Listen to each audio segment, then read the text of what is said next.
Yeah, good morning, students. Um, Today we are going to start the chapter of Moment book. This video is for class 9th and the lesson number 6, Weathering the Storm in Ersama. Our topic here in the topic, Ersama is a place. It is a place in Odisha. The place is in Odisha. Odisha, all of you know? Odisha. It is a state, Indian state, just south, southern part of Bihar. Bihar के south में है Orissa. Okay, let's start the topic. This chapter is written by, let me see, Harsh Mandir. See here, at the end of the page, there is written the name of the author, Harsh Mandir. Okay, Harsh Mandir is actually an article writer. He has written this article, and this was printed in the newspaper.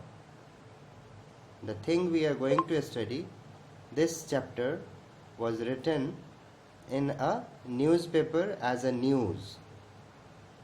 So let's start what happened. The cyclone that hit Orissa in October 99 killed thousands of people and devastated hundreds of villages. For 2 dreadful nights, Prashant, a young man, was marooned on the roof of a house. On the third day, he decided to go to his village. Did he find his family? Now, the clue we have given here, that is a boy named Prasant. He has gone somewhere and he was trapped. You can say trapped by the flood water or wind, you can say, and the cyclone also. It was in the year of 1999. At that time, how he managed some at some other place, and how he returned to his village, and when he returned to his village, did he find his family? In this chapter we are going to study. Okay, let's start. You must remember the dates. At what date it was? On 27 October 1999, 7 years after his mother's death, Prashant had gone to the block headquarter of एरसमा. प्रशांत जो है block headquarter जो है एरसमा, वहाँ गया था. वो भी कब? 27 अक्टूबर 1999 को. और ये इवेंट है कब का? तो उस मदर के डेथ के 7 साल बाद. A small town in coastal Orissa. और ये एरसमा जो प्लेस है वो एक प्लेस है कोस्टल उड़ीसा में. Coastal sea coast, beside the sea, some 18 kilometers from his village. और वो जगह 18 किलोमीटर दूर था इसके गांव से. To spend the day with a friend. और वो गया क्यों था? तो वहाँ उसका दोस्त रहता था, उसके साथ उसको डे स्पेंड करना था. That's why he went there. In the evening, a dark and menacing storm quickly gathered. उसी दिन शाम को क्या हुआ? काले बादल छाने लगे और खूब जोरों की हवा चलने लगी. Quickly gathered, अचानक से, very fast. Okay. Wind beat against the houses with a speed and fury that Prashant had never witnessed before. और विंड की स्पीड इतनी थी कि प्रशांत कह रहा है कि ऐसा विंड मैंने कभी देखा नहीं था अपने लाइफ में. After that heavy and incessant rain filled the darkness.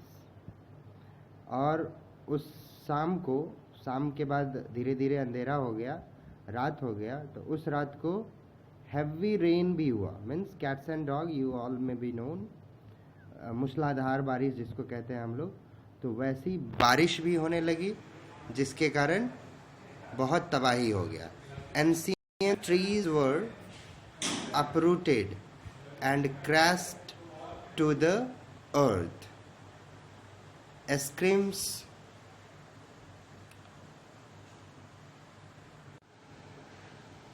Okay, let's continue. Ancient trees were uprooted and crashed to the earth. Means जो पुराने पुराने पेड़ थे वो भी उखड़ के गिर पड़े थे और अर्थ पे पड़े हुए थे. Screams rent the air as people and houses were swiftly washed away. मतलब लोगों में ये खौफ हो गया, चिल्लाहट राइज होने लगा और वो धीरे धीरे बहुत सारे घर भी टूट गए और वो सारे वॉश्ड अवे हो गए. The angry water swirled into the friend's house neck deep. The building was of brick and mortar and was strong enough to survive the devastation of the wind's velocity of 350 km per hour. मतलब wind की speed यहाँ पे दिया हुआ है. You should be remember here the velocity of wind, that is it was 350 kilometre per hour. और उसके friend का जो घर था that was made up of brick and mortar. That's why it was strong enough to survive the devastation. Okay. But the cold terror of family grew with the crashing of the trees that had got uprooted and fallen on their house. लेकिन उस family में भी डर था. किस बात का डर था? क्योंकि बगल में जो पेड़ था वो गिर पड़े थे इन्हीं के घर के ऊपर, दीवारों पे. Sometimes in the middle of the night damaging its roofs and wall. कभी कभी आधी रात में भी क्या हुआ कि पेड़ गिर पड़ा और इनके वॉल्स को डैमेज किए और रूफ को भी डैमेज किया. The crazed destruction wrought by the cyclone. The surge of the ocean continued for next 36 hours. अब कहा जा रहा है कि आंधी और हैवी रेन तो था ही, उसके बाद साइक्लोन भी उठ गया और साइक्लोन उठने के बाद वो कंटिन्यू रहा 36 आवर्स तक. Although winds speeds had reduced somewhat by the next morning. Next morning जो हुआ तो विंड की स्पीड जो है वो थोड़ी सी स्लो हो गई, रिड्यूस हो गई. To escape the water rising in the house, और बारिश चालू ही था तो उस बारिश का पानी से बचने के लिए वो लोग क्या किए, Prashant and his friends family had taken refugee on the roof. छत पे जाके वो लोग रिफ्यूजी ले लिया, शरण ले लिया. Prashant will never forget the shock he experienced at his first glimpse of devastation wrought by the super cyclone in the grey light of early morning. सुबह की जो अर्ली मॉर्निंग है उस दिन वो देखा सुपर साइक्लोन का कैसा डेवास्टेशन होता है, कितना डेंजरस होता है. इस बात का भी वो पहले एक्सपीरियंस कर रहा था अपने लाइफ में. After that a ragging deadly brown sheet of water covered everything as far as the eye could see. उसकी आंखें जहाँ तक देख रही थी वहाँ तक क्या था, brown sheet of water cover किए थे लैंड को. मतलब बाढ़ का पानी, बारिश का पानी, गंदा पानी इधर उधर पड़ा हुआ था. Okay. Only fractured cement house stood still in a few places. कभी कहीं कहीं दिखाई दे रहा था कि फ्रैक्चर्ड हाउस अभी भी कहीं कहीं बचा हुआ है.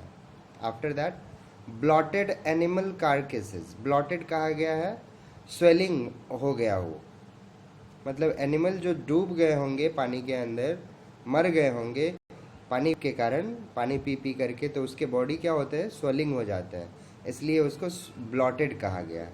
तो ब्लॉटेड एनिमल कार्केसेस. कार्केसेस का मीनिंग होता है डेड बॉडी ऑफ एनिमल्स. तो एनिमल के जो डेड बॉडी है वो स्वेल्ड हो गए हैं. And human corpse. Human corpse, human की dead body floated in every direction. हर डायरेक्शन में वो पानी के ऊपर फ्लॉट कर रहा था. Okay. all round even hues and old trees had fallen. हर तरफ बड़े बड़े पेड़ भी गिर पड़े थे. 2 coconut trees had fallen on the roof of their house. और जिस रूफ पे ये लोग रिफ्यूजी लिए थे, उस रूफ पे भी 2 कोकोनट के पेड़ गिरे थे. From the tree, this was a blessing in the disguise, because the tender coconut from the trees kept the trapped family from starving in several days that followed. क्योंकि इस बात को वे लोग ब्लेसिंग मान रहे हैं, बिकॉज वो टेंडर कोकोनट, ग्रीन कोकोनट जो थे, इन लोगों को भूख से नहीं मरने दिया फॉर सेवरल डेज. एक दिन की बात नहीं है, यहाँ पे सेवरल डेज की बात है. 36 घंटे तो बारिश कंटिन्यू रहा. And after that the land will be filled with water, flood water. Okay, after that, let's start. For the next 2 days, Prashant sat huddled with his friend's family in the open on the rooftop. छत के ऊपर प्रशांत एकदम आराम से क्या, उस समय आराम होगा थोड़ी, तो वो बैठा हुआ था अपने फ्रेंड के फैमिली के साथ. They froze in the cold and incessant rain. बारिश भी हो रही है, बारिश में भीग भी रही है. There was no any shade on the roof. They were in open जगह पे थे, छत पे थे वो लोग. That's why ठंड भी लग रही थी, बारिश का पानी उन लोगों को उनके ऊपर पड़ रहा था. And the rain water washed away Prashant's tears. और प्रशांत को कभी कभी अगर रोना आ जा रहा था तो उसके आंसुओं को भी धो दे रहा था rain water. The only thought that flashed through his mind was whether his family had survived the fury of the super cyclone.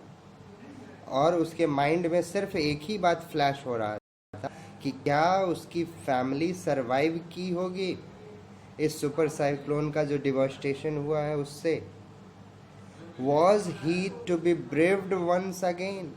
क्या वो अपने फैमिली से फिर से मिल पाएगा? These questions made him cry, and those tears were washed away by the heavy rain. Okay, after that, 2 days later, 2 दिन के बाद, which seems to Prashant like 2 years. Boring time जो होता है वो इंसान के लिए बहुत ही लंबा टाइम होता है. दे आर थिंकिंग दैट कब बीतेगा ये टाइम. तो वही कह रहा है, 2 दिन उसके लिए 2 साल तक के लिए लग रहा था. The rain ceased and the rain water slowly began to recede. Rain, बारिश रुकी और धीरे धीरे वो रेन वाटर भी जो है, जो हर जगह पे फैला पड़ा है, वो भी धीरे धीरे कम होने लगा, रिसीड होने लगा, सूखने लगा. Prashant was determined to seek out his family without further delay. और प्रशांत डिटरमाइंड था कि बिना डिले किए हुए मैं अपने फैमिली से जाऊंगा, मिलूंगा. And after that, but the situation was still dangerous. लेकिन सिचुएशन अभी भी डेंजरस था. अभी बाढ़ का पानी इधर उधर फैला पड़ा था, इसलिए डेंजरस कहा गया है. And his friends family pleaded with Prashant to stay back a little while longer. और प्रशांत के फ्रेंड्स की फैमिली ने इसको मना भी किया, कहा कि अभी कुछ देर रुक जाओ तब जाना, because the situation was still dangerous. But but Prashant knew he had to go, लेकिन प्रशांत ने डिसाइड कर लिया था कि हमको जाना है, इसलिए वो नहीं माना उनकी बात और वो चल पड़ा. He equipped himself with a long, sturdy stick and then started on his 18-kilometer expedition back to his village through the Solin floodwaters. अब बारिश का पानी या कहो या बाढ़ का पानी जो रास्ते में जमा हुआ है, लगा हुआ है, उसके थ्रू, उस रास्ते से वो उनको जाना है. वो भी थोड़ा दूर नहीं जाना है. It is a long distance of 18 kilometre on his foot. So he has taken a long sturdy stick, टेढ़ा मेढ़ा वाला लाठी लिया और उसके साथ वो चल दिया. It was a journey he would not forget. ऐसा सफ़र था उसका, वो कभी नहीं भूल पाएगा. He constantly had to use his stick to locate the road to determine where the water was most shallow. वो अपने स्टिक को यूज़ कर रहा था, जैसा कि फिगर में दिया हुआ है, ये डिटरमाइन करने के लिए कि कहाँ पे ये पानी जो है गहरा है, कहाँ पे नहीं है, किधर रास्ते हैं, नहीं है, ये पता करने के लिए वो स्टिक लिया था. इट वॉज अ इंस्ट्रूमेंट और you can say tool to move ahead. At places it was waist deep, कभी कभी तो वेस्ट तक पानी था, कमर तक पानी था. And the progress was slow, और इसका वॉकिंग जो था वहाँ पे स्लो जा रहा था. After some distance he was relieved to find 2 friend of his uncle who were also returning to their village. और कुछ दूरी चलने के बाद ये इसको रिलैक्स फील हुआ. और रिलैक्स फील क्यों हुआ? क्योंकि इसके अंकल के 2 दोस्त इसको दिखे. They decided to move ahead together. अब ये सारे लोग मिल करके डिसाइड किया कि अब हमें एक साथ मूव करना है, तब थोड़ा डर भी नहीं लगेगा. Okay, let be for today. Next day we will continue from here. Thank you. Have a nice day.